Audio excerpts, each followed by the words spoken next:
నీళ్ల మీద ప్రచారం చేసుకోవడం, అబద్ధాలతో పబ్బం గడుపుకోవడం బీఆర్ఎస్ కి ముందు నుంచి అలవాటు. కృష్ణా జలాల విషయంలో మరోసారి అదే డ్రామా ఆడుతోంది కేసీఆర్ పార్టీ. ప్రాజెక్టులు కేంద్రం చేతిలో పెట్టే కుట్ర చేసిందే కేసీఆర్. అవినీతి నిర్మాణాలతో అడ్డంగా దొరికినోడు కేసీఆర్. ఇప్పుడు కృష్ణా జలాలపై అడ్డంగా ఒర్లుతున్నది కూడా ఇదే బీఆర్ఎస్.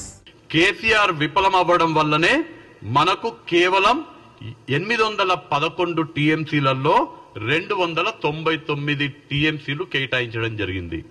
ఆనాటు గనక ప్రభుత్వం చిత్తశుద్ధితోటి తెలంగాణ రైతాంగం పైన చిత్తశుద్ధితోటి కొట్లాడుంటే మనకు మినిమం 550 టీఎంసీలు మన తెలంగాణ రాష్ట్రానికి దక్కేవి.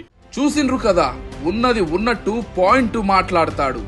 నిజాల్ లెక్క నిటారుగా నిలబడతాడు మన వంశన్న.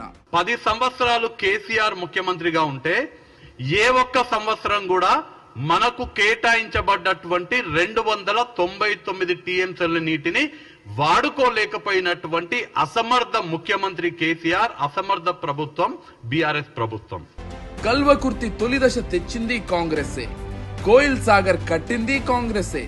రేపు పాలమూరు, రంగారెడ్డి పూర్తి చేసి నీళ్లు పారించేది కాంగ్రెసే.